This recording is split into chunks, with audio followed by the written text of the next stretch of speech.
This doesn't get easier, ever.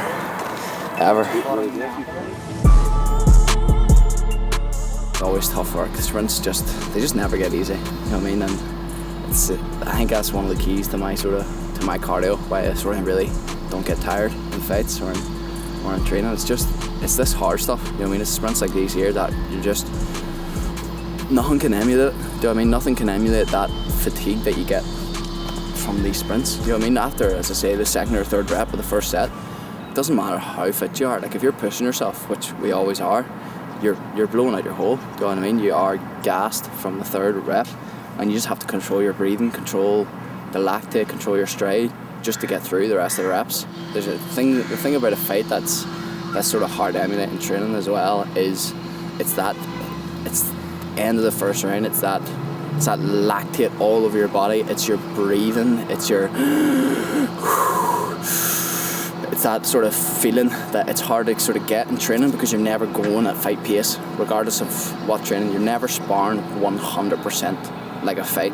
And even if you were sparring what you think is hard, it's still not what a fight is. You know what I mean? A fight is fight or flight, really. Like your body's going 100%. And you always get that feeling at the end of the first round where it's just like hard to breathe, your chest is tight. It basically feels like after two of your hardest sprints, that sort of feeling is how you feel after the first round, or sometimes in halfway to the point of the first round. It's just up to you to control your breathing, to be relaxed enough, and ultimately to put yourselves in these positions like we're doing all these weeks out from the fight. Every single week we're getting, as I say, comfortable and uncomfortable, and that's basically what we're doing here. Like we're just trying to emulate that fight as much as possible, and we're just pushing the limit, really. Like it doesn't get much harder than this. Like it gives me +10. This gives me +10 speed and power. This double use and stuff. Sean's next big thing in Irish boxing now. Fighting for a Commonwealth title here at the start of next year. So it's good because we're in different sports, but we're literally at the same stage level. Of our career, same want to be level. The best in the world on the come we're up. Like, literally on the brink of a massive breakthrough. Yeah. Not really. Yeah. So it works well because then your experience, I bounce off your experience, you bounce off my experience. Exactly. That's what they don't see. They just see the sort of people winning the titles and the world titles. They think everyone immediately thinks overnight success or like quick success, but they don't see this. In lockdown, in the Falls Park, fucking. Yeah, they don't see. No fights announced, nothing in the paper name, but still grinding every day. Still out fucking pushing each other to the limit, like, and we're both obviously fucking competitive as well, so we're always trying to fucking win sprints. Pushing each other.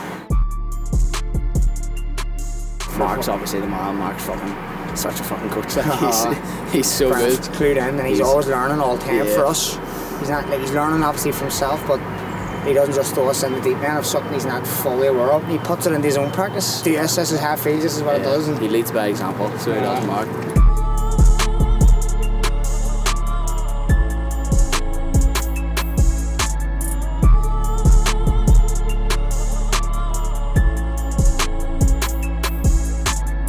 We've won 4 rounds.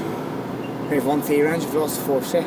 You went the 5th, and you know it's the last round. So you're like, It's that killer. But you know it's the last round. It's like, I still got like. You always have a level. Concentrated is harder than you think. Yeah, especially if you think you're cruising. Also fatigue, like 100%. There's always an extra gear. It's fucking weird. It's mad. You've got it. Because like as you say about going and say you hit someone like a fucking good body shot in one of the last rounds, and you see them go. You step like up. your cardio immediately goes boom. Which is crazy because there's always like an extra gear to tap into. Like that's what you're always trying to do in those sprints. Like because regardless of whatever week it is, like once you hit like 3rd or 4th sprint in the first set, you're just no matter what, because you're running at 80, 85%. Sprinting. It doesn't matter. It doesn't matter. I said 80-85%. You're supposed to run 100% the first one every time. That's why I said the third round, slow it down a wee bit. That second set, the first rap, I don't. 100%. You were like, Sean, calm it down. Slow it down a wee bit. I stopped probably first time I've been told actually, like don't go as fast now. Because it meant then you're able to sustain the pace for the rest of the set. Whereas like if you go out first 30 seconds in a fight and try and empty someone, the rest of the round you're going to be on the back foot. Having like so Sean there, as you've seen, we call him the White Canyon. You know what I mean? The man can run for days. I was behind him in quite a few sprints there. To this day, I've never witnessed somebody move like him in a spar, like in any sport, in any field. I've never witnessed the speed and the fluidity that someone can move So it's a pleasure to train with someone like Sean, who's another elite level athlete who also wants to be the best in the world in a sport. Like, so as I say, we're just pushing each other. Like, we're both competitive, we both want to be the best in the world, and we both have amazing coaches and teams around us to help us do that. So it's a really good relationship, and it's good to have. It's good for the push. It's a good day.